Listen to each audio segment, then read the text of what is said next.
business strategist and leadership coach. I am here with David Fryman, lawyer for startups and entrepreneurs. I remember what I do, promise. And Tyler Cook for marketing stuff. we're having a fun technologically sound day. We went live, and I think my button got clicked like double. So our original live is like four seconds.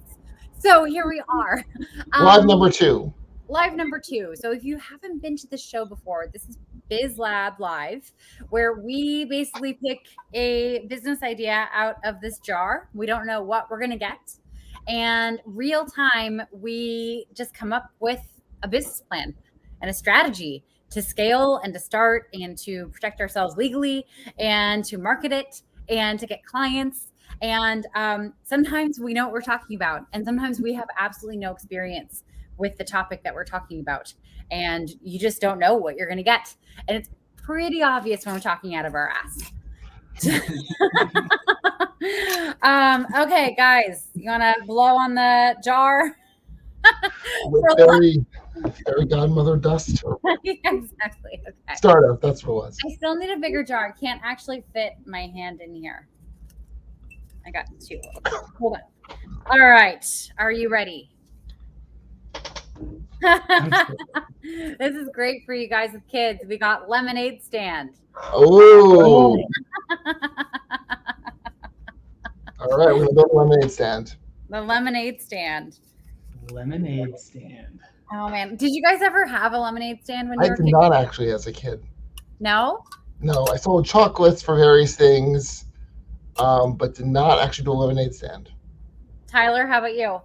Me and my siblings, we did a couple of them, but I don't ever remember them being that successful. Mostly because of where I lived, like where we had it, there wasn't very much traffic. Like, so we would sit out there and like 2 cars would go by. So it was never worth it. Mm-hmm. Yep. Yeah, I don't know if we had lemonade. I remember selling cookies.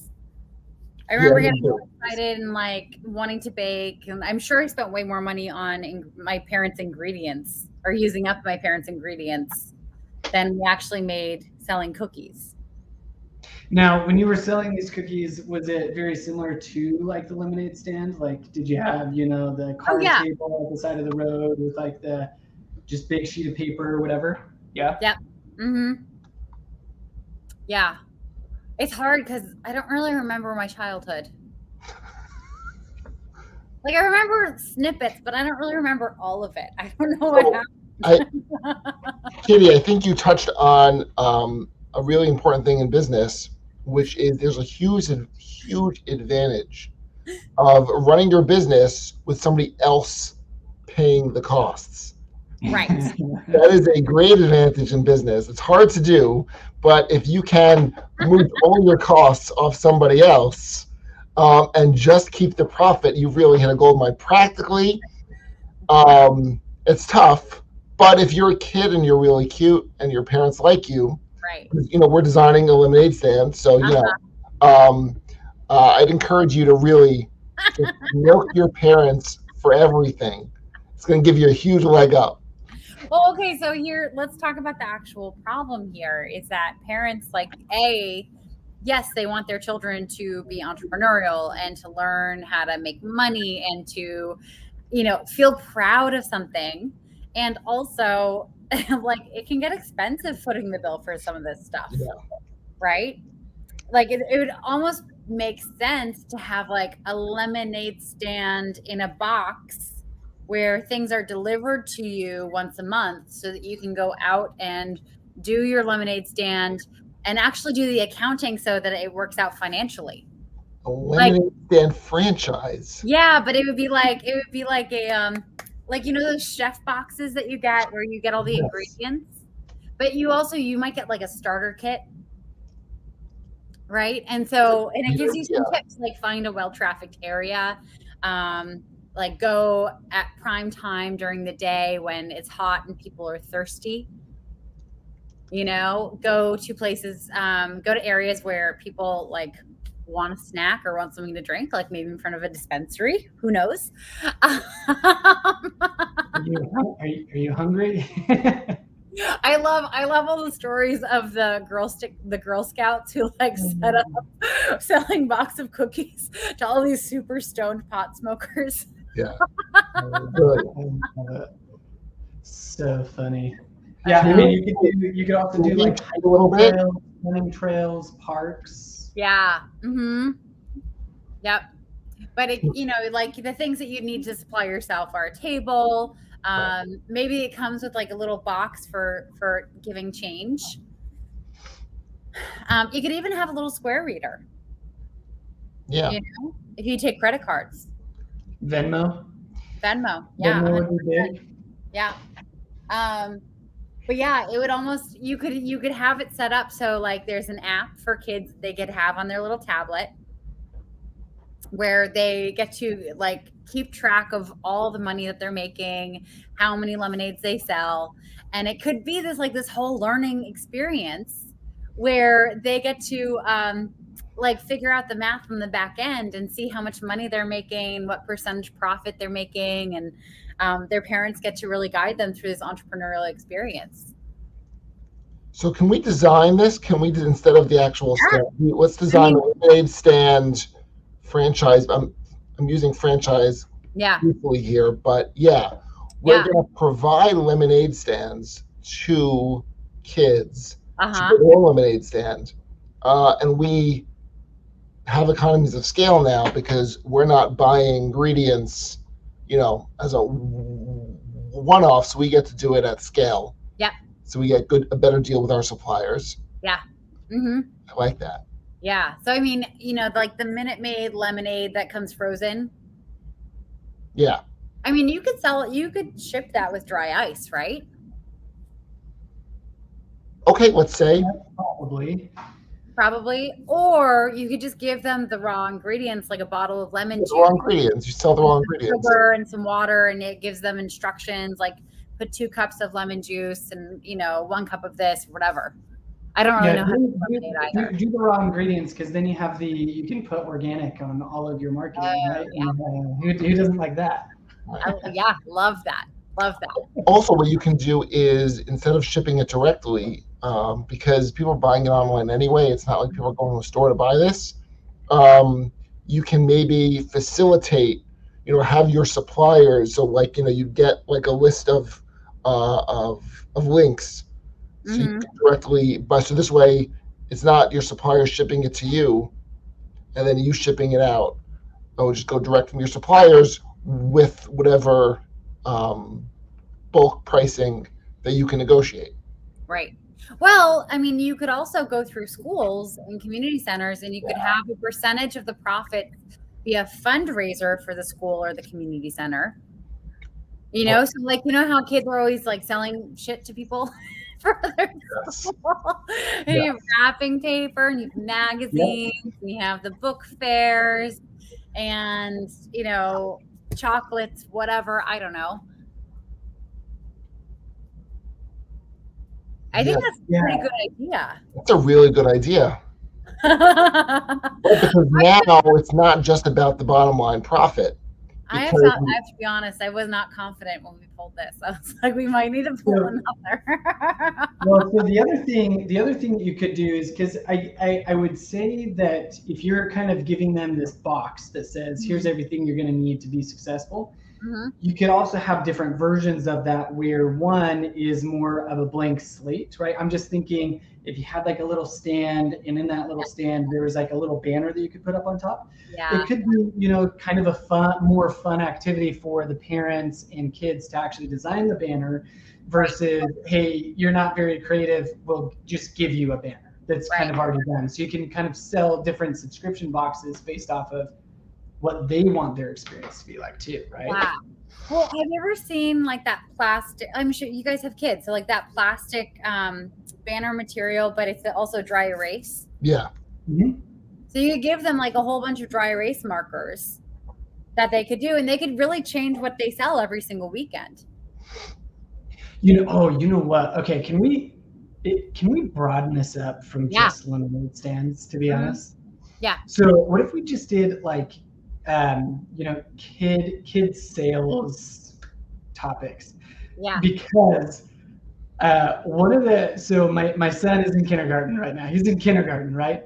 And just yesterday he came home and he was adamant, like absolutely adamant, that we had to put Starbursts in with his lunch. And I was like, you don't really even love Starbursts that much. Like, why are you so concerned that we pack you Starbursts in with your lunch? And he's like, well, this other girl, she brought like a big bag and she just like shared with everybody and it was awesome. And I want to share.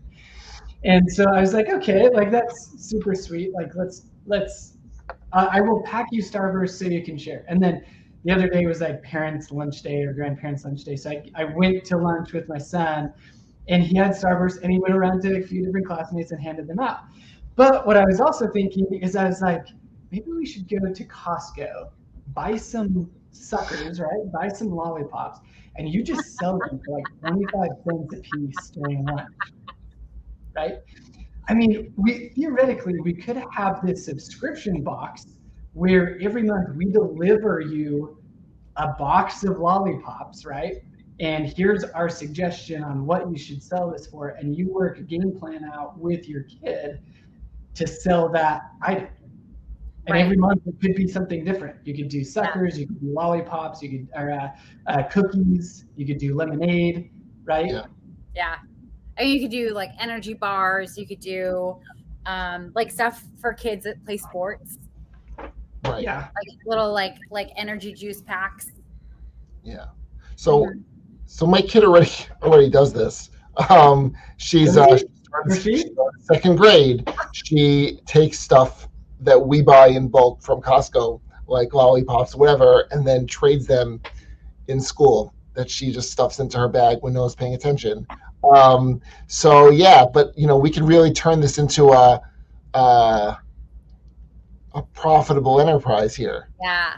But the best part is it doesn't have to be profitable. Meaning, the one time my kids actually did lemonade, they were selling, might have been lemonade, but brownies or whatever it was. The thing that struck me as most interesting is when you tell them they actually have to make change. Right. And so now it's about teaching them math. It's about teaching them sales. Someone walks by, how do you approach them? You're not just gonna yell at somebody, hey, buy my stuff, right? You're gonna have a conversation. You're gonna have to be charming, and you're gonna have to figure out the kind of right. So I'm thinking as a parent, I could care less if the project was literally profitable, right? When you're selling a business in a box, right? That style of business, the most challenging thing is that you don't want to kind of promise profit, but you want to create something that's going to be profitable for your own customers. Right. You don't have to do that.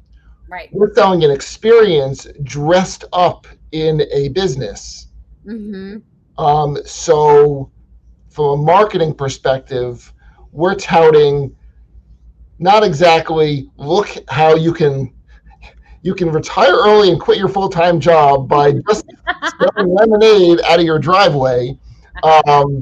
It'd be great if that works, but really the pitch is going to be give your child an introduction to entrepreneurship. Right. Teach them arithmetic.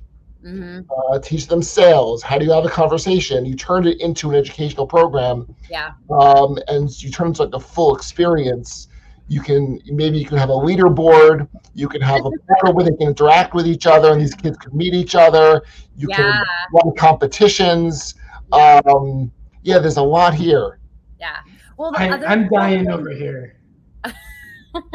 The reason I'm dying is because I'm envisioning David in his own episode of Breaking Bad, where he has networked with kids across multiple school districts. They all come to his house every Saturday morning to pick up the goods. And he has assigned territories. This is amazing. Oh my God, I want to do this. Knuckles and Like, and then he has like a little film crew, and every little like mini episode that he does for social media, he describes the thing that he's absolutely never going to do. And then by the end of the episode, he's done something far, far worse. It's going to end with this dystopian future where these like 10-year-olds are walking around with baseball bats, like breaking kneecaps for getting into their territory. This can go badly. And at some point, a pizza ends up on a roof. We don't know how. Yeah. Well, what I love about this idea is that yes, like this can be entrepreneurial, but it could also be a help to parents. Because I know after Christmas, most parents are like, "Shit, we have way too much stuff." Yeah. And getting rid of kids' toys is really, really difficult because the kids don't really want to let it go. So, and of course, Hanukkah also. Anytime where kids are getting mass amounts of presents, right? You know, and also spring cleaning, you know, so you could set them up with like everything that they would need to host their own little tag sale, that like a not an estate sale. What's the word? A garage sale. Yeah, garage sale, yard sale. Mm-hmm. But the kids get to go through and say, oh, you know, this stuffed dinosaur I don't use anymore. I bet I could sell it for this many dollars. You know, and then they can go and they can kind of track like how good they were at pricing stuff and what sold and what didn't. Yeah. I think a good piece of this, you know, David, I think you'd mentioned having some sort of app. I mean, version 1 of this, it could be just a very simple Google spreadsheet, right? That already has the math done where, okay, this month it's suckers, right? So you just enter in how much it cost you for the suckers. And then you can play with the numbers and say, okay, you know, Harvey, if you sold these for 25 cents a piece and you sold all of them, this is how much money you would make. Versus if you gave them away for free to your friends, this is how much money you would make, right? Like they can kind of illustrate those different things and how they update and stuff like that. That'd be interesting. Mm-hmm. You have different versions for grade levels. Yeah. You know what I mean? Like you have a 6-year-old and a 10-year-old might be interested, but in different ways. You can kind of track that. You can have premium features in your app, right? I'm sorry. I'm just imagining what the teenagers are selling to each other. I don't think they're selling candy to each other. Yeah. I'm sorry. A subversive advertising campaign. I was a goody two shoes in high school, but you know, I know everyone else wasn't. They're selling I know what they were Pokemon cards. What are you talking about? They have a whole marketing campaign. It was like, do you want to learn how to sell Pokemon cards? Sign up right here. We'll provide you with the raw materials, with a step-by-step guide, and for our premium package, you get a consultation with our general counsel. For what you do, you get arrested. This sort of Breaking Bad. Yeah, but what you could do, for example, is charge for, let's say we partner with Katie McManus for holistic selling, adapted to kids selling lemonade. And so in addition to getting the materials, you can also purchase access to a course that will guide you in various versions for age appropriateness, on how to handle a sales call, meaning somebody shows up at your all right. What's up, Katie? No. I have the best idea because, okay, this is my favorite thing to do with kids when they have to raise money for something around the fall. Have you ever sold Halloween insurance? No. So I came up with this. I think I came up with this. I think I did. Anyway, so yeah, so you little children around Halloween. Is this what we're about to hear? So you come up with 3 different policies. You come up with like the pumpkin policy, the ghost policy, and the ghoul policy, right? And the pumpkin policy covers basic things like someone came over and knocked over your decorations, or they did some light TPing.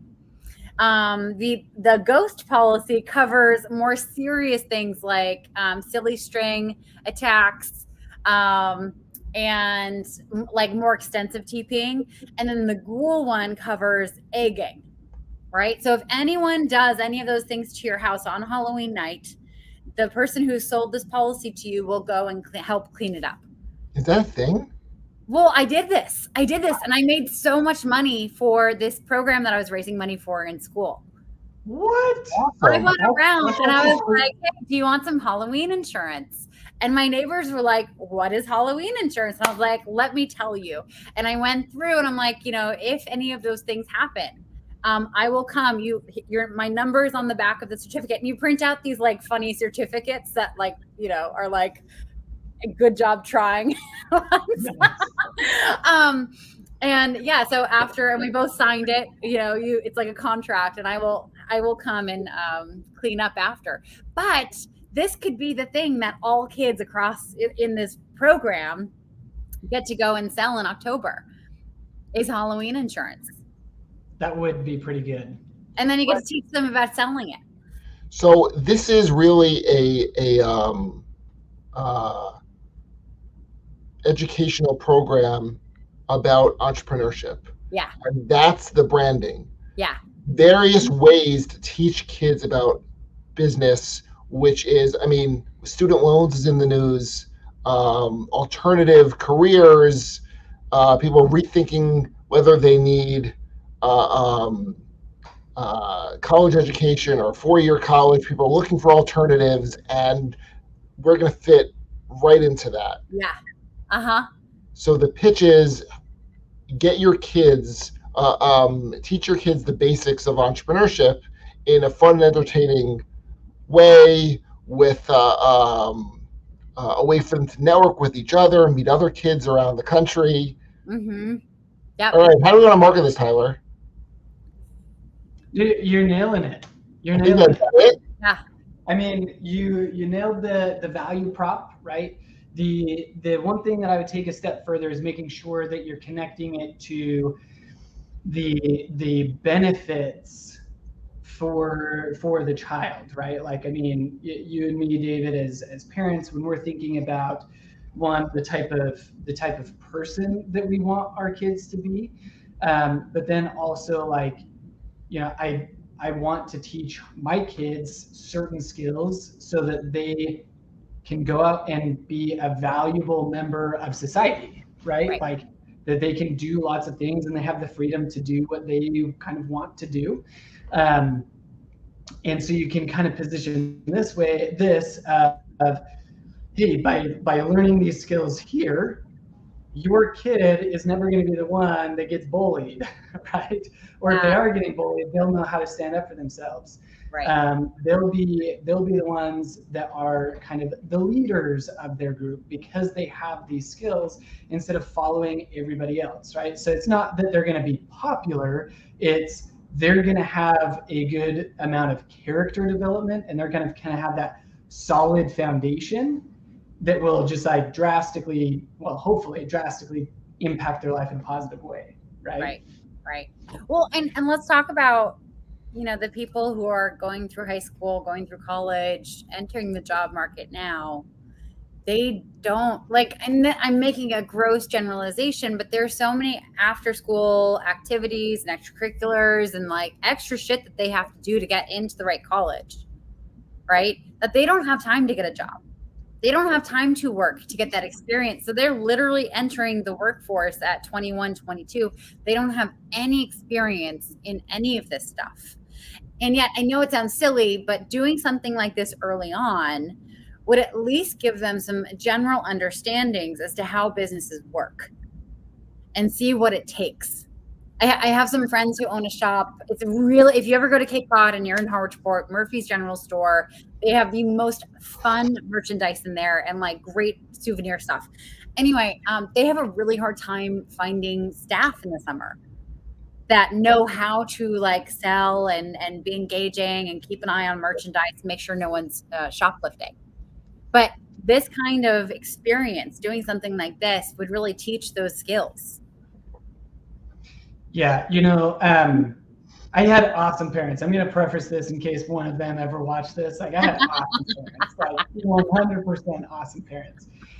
One thing that in my opinion, my parents did not do very well is talk about finances. Like even to this day, my dad is really not secretive, but he just holds financial data very, very close to his chest. He's never told me how much he makes every month. He's never told me like any of his investment strategies. Although I wouldn't be surprised if they're like closet millionaires, to be honest, right? Like just because my dad, he's an electrical engineer. He knows where every penny has gone that he's ever spent since he was like 3.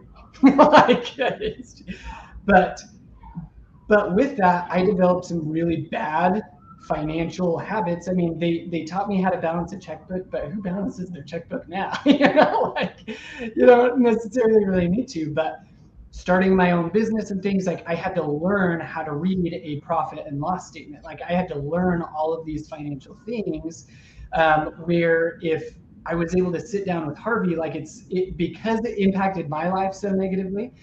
One of the things that I'm very passionate about is making sure that Harvey understands, here's the money that comes in, right?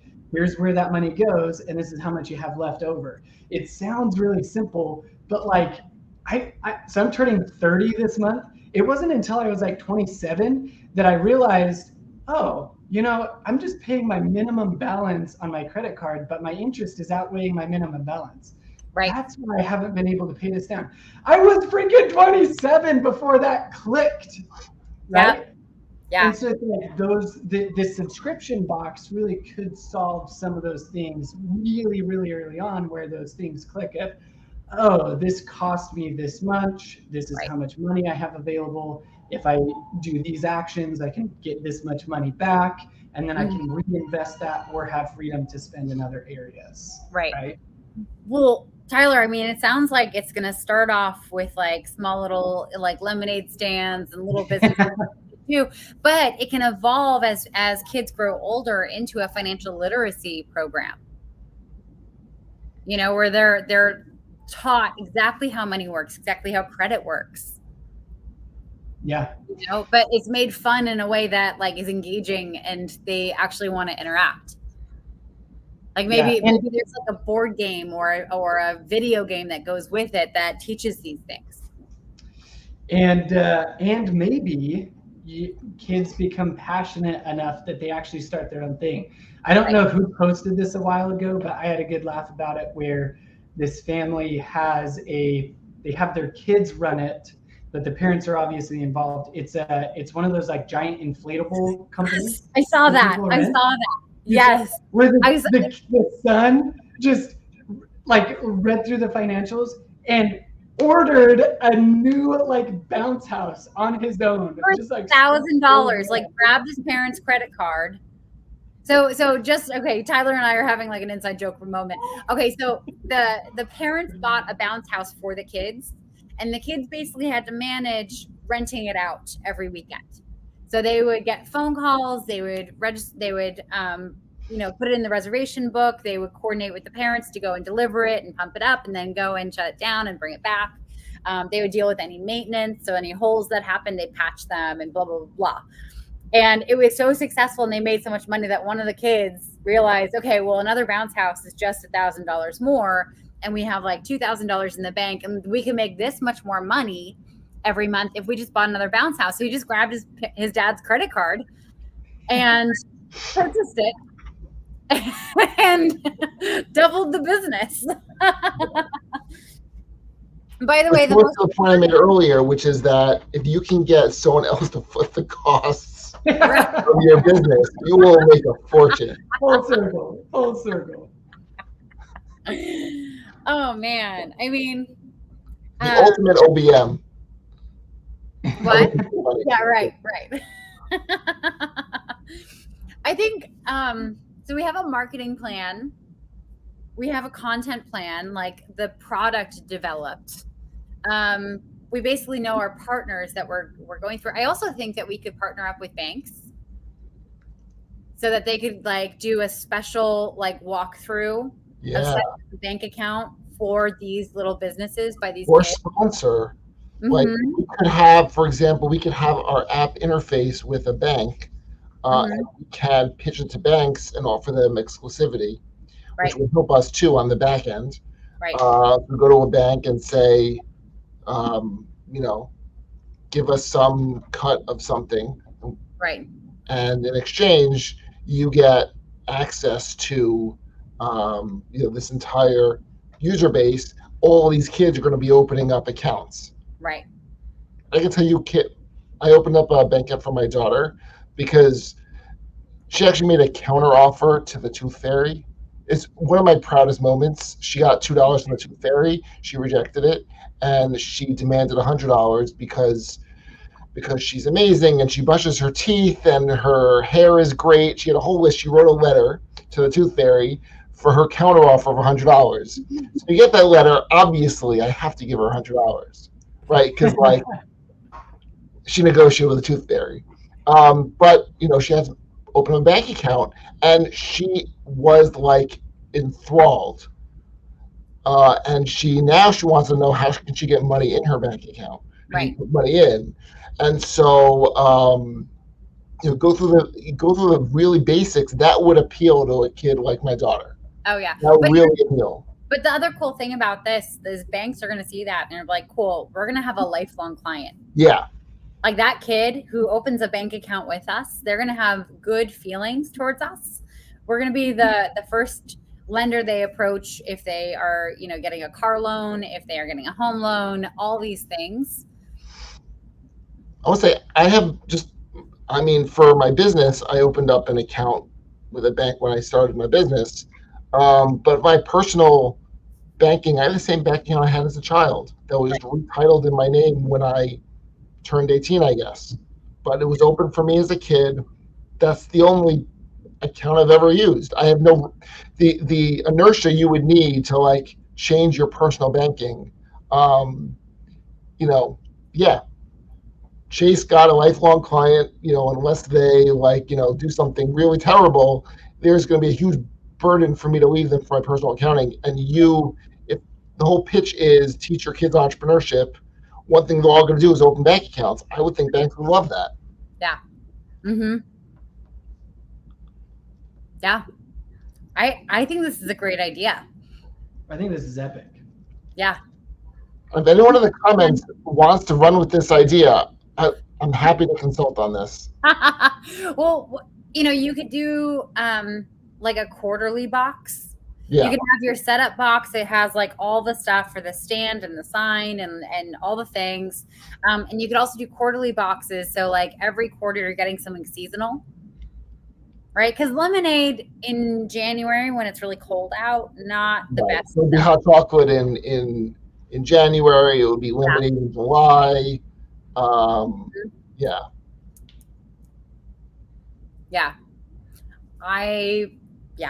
I wish I had time to actually do this. I know. Now I'm partnering with Girl Scouts. So it's girls. Why not? They're already selling cookies. Why don't you teach them how to do it? And then troops. They have troops. Yeah. Yeah. Sure. All right, troops. So troops we could sell a group package. For Beverly Hills, that movie about the Beverly Hills Girl Scouts troop. Yeah, sorry, I was thinking through that. Confirming that we're using the right nomenclature. Yeah, so we can sell a group package, and that would be we would have affiliate programs with coaches like Katie. Mm-hmm. We would teach you some videos on this. Yep. And that could be a premium service, right? Parents might just want this stuff to run it. And we can have various levels of the app. I think the app could also be on a nominal subscription. Right. $3 a month or something. Right. So at least pays for itself and pays for the engineer that runs it. Right. And access to a leaderboard and access to various challenges. There can be challenges we can drop. Like a back to school challenge. Yeah. There could be a holiday challenge. There could be there's a precedent setting a heat wave in Central California, you could drop a challenge of help your neighbors stay cool. Doing no. I don't know. I feel like there's some liability in sending kids out into 114-degree heat to sell Oh them. yeah, you know what? That's We do it all the time in Arizona. What are you talking about? dry heat. It's a dry heat. Get outside. It's only I draw the line at 114 degrees. Oh man, guys, I think we got it. We're gonna do this. Yeah. Do it? I want to do it. Time. This is why what we need is we need like another team. Yeah. Listen to these conversations, put together all the parts that we would need. Yeah. And we obviously pay them for their time and their work. David, you'd be the best way to set this up. What type of company do us three need to create? Is it like a holding company that then we could have somebody that is interested in this come in and they're like a venture lab company or whatever? Yeah, a venture lab. We need something like a venture lab where we employ staff that's like working with these ideas and testing them and running trials. And then when we hit a jackpot, we spin it off to a new company. Mm-hmm. Oh. Yeah. This is the idea. In springtime, what we do is we send them those little cups, the little cardboard cups, and they have to get the dirt, but they plant seeds, and they get to sell plants to plant later in the spring in their parents' gardens or in people's gardens. Yes, you got it. That is what they sell in the springtime. Yeah, well, so I mean, there's lots of different things that they could sell. I mean, if we wanted to take it even a step further, I mean, theoretically, you could also do sports equipment, right? I mean, that one would be a little harder because it's a little bit more niche, but yeah, plants. I mean, so from a marketing perspective, I'm curious how broad can the niche be before we start working against ourselves? Yeah. I mean, so here from a marketing perspective, but also more the operationally, I agree. It's basically the same business. I'm just curious because everyone, all the conventional wisdom around, at least what I'm hearing from the marketing that's addressed to lay people, is that like over niche, don't be afraid of being so extremely specific. Don't worry about turning off anyone else. And I'm curious if, so obviously lemonade is the most niche you can get. Expand it to other food issues, expand it to other, right? Fundamentally, the business is buying things for cheap, turning them into something and selling them for more money. That's like, the basic business model. Are we an education company? Are we a lemonade stand facilitation company? How do you sell that? I think we're an education company, and I think there are a few different things that we offer, but I think one of the cool ways that we can get leads online is we can have like a little mini quiz. Tell us about what your kids' interests are. Do they really like plants and outdoors? Do they really like connecting with people? Do they really enjoy helping people? And so there's a little quiz, and of course, like to see the results, they give their name and their email. And then they're like, oh, cool.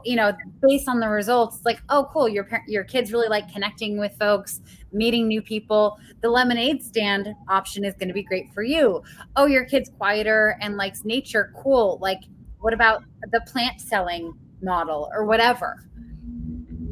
Or do you want to get them out of there? But it enters them into the sequence. So where you can, do some email marketing to them. Right. Tyler's specialty, and really just introduce it to them, because I know I don't have kids, but I know people who have kids like you guys.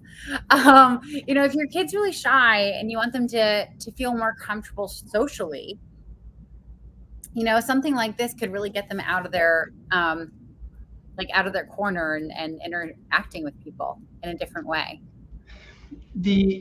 So also the other thing is kind of this thought is kind of twofold, right? The first thing is the products that we are asking somebody to sell need to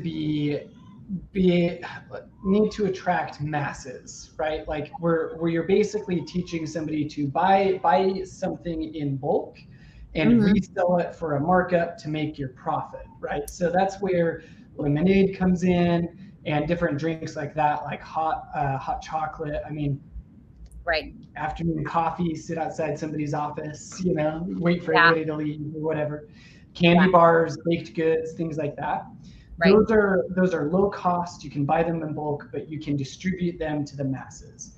Right. The second piece of this needs to be, depending on the age group, it has to be very easy for parents to also implement, right? Like I'm not sending my 5-year-old door to door right now. No. He's going to get distracted. He's going to get lost, and I'm going to have no idea where he is. So it's I just want to point out that your first concern of your 5-year-old was that he was going to get distracted, which is amazing. I'm just going to leave that there. Keep going. I'm sorry. He's going to get distracted out there. He's going to forget what he's supposed to be doing and eating all of the candy bars halfway down our driveway. But so like those types of things, it needs to be something that the parents can easily interact with and also easily do. Obviously, if we were focusing on 15-year-olds, 16-year-olds, those older age groups, they have a bit more freedom to kind of go out and do things on their own. But for the younger kids, it needs to be easy, right? It can't be difficult. It needs to be something that the parents can do, kind of facilitate without taking loads and loads of their time. Right. And so those two things, yes, I would say that we're an education company. The products that we're selling need to be easy. Right. Yeah. So that would be my criteria on, okay, for the April box, what is the April box that we are shipping out to everybody? That can it be sold to the masses, essentially, right? And can parents easily interact with their children with this? Right. If it passes those two things, I'd say go ahead. Right. That's awesome. Yeah. Cool. I think we've covered it, everyone. Yeah. Yeah, I think we got it. Yeah. Cool. If anyone wants to be the person to put all this together, we're happy to partner with you. Or if anybody knows somebody who's already doing this, I'd be curious to know if there is any companies that are doing something similar. Right. If anybody knows of any company doing anything similar, post it in the comments, hit up Katie, hit up me, hit up David. I'd be very interested to sit down and talk with this company and kind of see what their experience has been, because this is very exciting. This is good stuff. This is awesome. I know. Yeah. I like I said, I was kind of skeptical when we pulled this. I didn't think we'd come up with much. But here we are. Well, and let's talk about the math. We haven't talked about the math. How much is this business making? Right? Yeah. So depending, I think the initial box, depending on, I think you have to have the stand kind of mass produced. So that's a big investment up front. Right. But if you're selling it, I don't know, like $200 to like get all of the beginning materials. Right. And then, I don't know, like depending on how often they get a box, like $30 a box. Right. And then it's just negotiating how expensive the material. The nice part about this business is that it's relatively easy, simple, not necessarily easy, but relatively simple to scale, because once you have the basic structure of the business and you have the numbers that work, you can just do more of it. Right. And as you market, you're selling more. Hopefully you can sell directly from your vendors. So it's not like you buy lots of lemonade ingredients, then you have to like receive and repackage and reship. I don't know practically if that's an option, but that's something I would think about. Right. Yeah. I mean, you'd have to figure out different distribution centers and where you're shipping things from and so on and so forth. You could also start regionally. You don't necessarily have to go the whole US. Right. You could start in one portion and then just kind of expand out. Yeah. Yeah. Well, and we can start with just a lemonade stand. Right. And then maybe introduce an app, maybe introduce affiliate partnerships. I would imagine that various brands might be interested in giving us a break in exchange for being able to use their logo, their name, their taglines. So if I'm a organic, healthy alternative to lemonade, Right. I might see this as an opportunity to get in the minds of a generation of kids that are going to associate this great experience with their brand. Right. And it might be worth it for me as a food brand. I might seriously discount the product to get that, and that's where the profit comes in on the other side. Right. Yeah, company sponsorships. I mean, I think even eventually you could get companies to pay you to be a part of it, right? Be featured in that month's box, or have that in sponsorship with X company. Obviously, you'd need a not a small number of people paying for the subscription box to make it worth it. But I think company sponsorships, things like that would be epic. Yeah. Amazing. Okay, well, if we ever have a lot of time on our hands, let's do this. Everyone who's watching, sorry for the technological difficulties. I hope this has been entertaining and you've learned lots about how you would start a business like this. I'm Katie McManus, business strategist and leadership coach. I'm David Fryman, attorney for startups and entrepreneurs. Tyler Cook, marketing guru, guy, expert, whatever you want to say, specializing in email marketing, helping people grow. And this is Biz Lab Live, where we come up with a very random business idea every other week. So thank you so much for joining. We'll see you again in 2 weeks on Thursday at 7 p.m. And if you have any ideas or any business types that you would like for us to add to the jar, drop it in the comments. Drop it in the comments, DM me. We'd be happy to add it to our list. Anyway, have a great Thursday, everyone, and we'll talk to you soon. And we're going to do music out.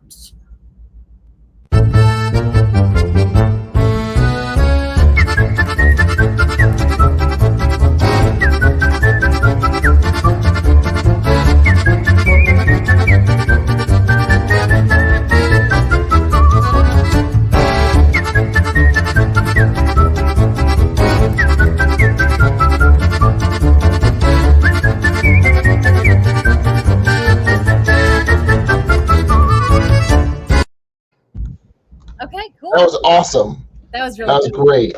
Yeah. And I know it went through. Yeah, it did go through. I checked. Yeah. What's interesting is the LinkedIn user comes in as a LinkedIn user, but I could see his name when I went to actual LinkedIn to watch it.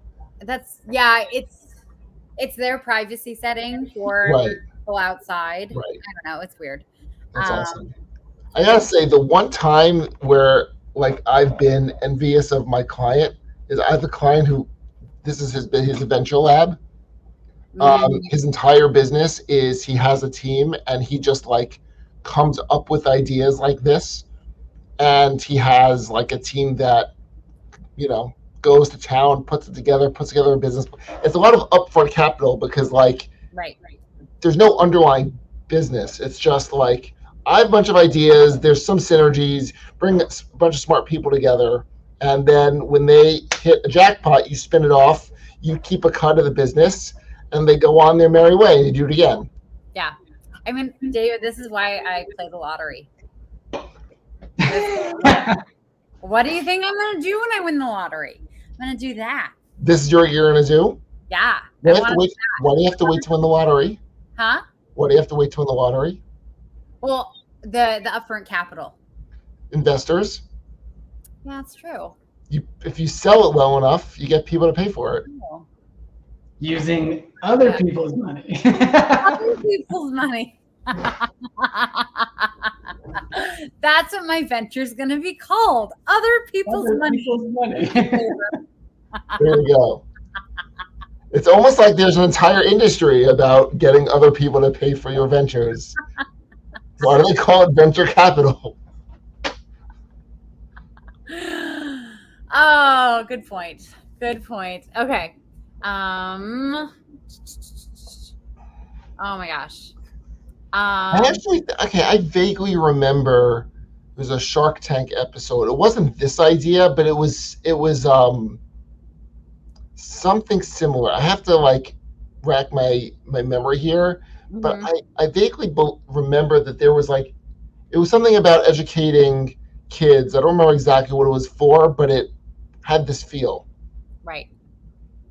It's a cool idea. Yeah, I mean, so you know what's interesting is I know that Gary Vaynerchuk does something with lemonade stands. Either he runs like a yearly competition with lemonade stands, or there's I don't remember exactly how Gary Vaynerchuk is tied to this, but there's lots of interviews where he's like, the lemonade stand that I had as a kid like is what got me very excited about entrepreneurship. So he's very, very passionate about lemonade stands. So there's got to be some sort of competition. I'd be shocked if there's also not a lemonade stand company already that is selling something like this. Right. Keep in mind something, in almost every like example of a unicorn that just took the world by storm, it's almost always the case they weren't first. Right. They weren't the first idea. They were the first ones that like figured out how to put it all together and just launch it in a way and make money in a way that nobody was able to put together before. It's usually the idea is out there, right? Because if it's a really good idea, somebody's going to be thinking about this, and the spoils go to the people who can really put it together. Right. Right. So since we all have a ton of free time, this is why vampires need to be real, because then we I can know. So if I were a superhero, I would want to be Captain Sleep, or Captain Doesn't Need to Sleep. Yeah. I feel like I could do fully rested, like without sleep for the rest of your life. Yeah, that's what I mean. I don't want to actually not sleep because I love sleep. Right. But I want to not need it. Right. Yep. Well, I know, speaking of sleep, I bet Tyler has to get going for the baby. So, and to hopefully get some shut-eye for himself. So 2 weeks, same time? Yep. Yeah? Good. Okay, cool. I'll see you guys Go soon. check out Wait. Rachel's website. Wait, let me pull up my calendar here. Okay. Because 2 weeks. Oh, yeah. Okay, that's perfect. Wait, hold on. I'm looking. I closed out all my windows because I didn't want to get pop-ups that would distract me. Right. I was just making sure that it wasn't my birthday, because my birthday is in 2 weeks. So. Oh, when's your birthday? The 23rd, so it'll be the next day. Oh, okay. 22nd? Yes. You should already have an invite from me. We're good. We're good? Right. Okay. Beautiful. I just got a reminder that I'm 57 minutes late for Biz Labs Live. There you go. All right, guys. Good night. See you later.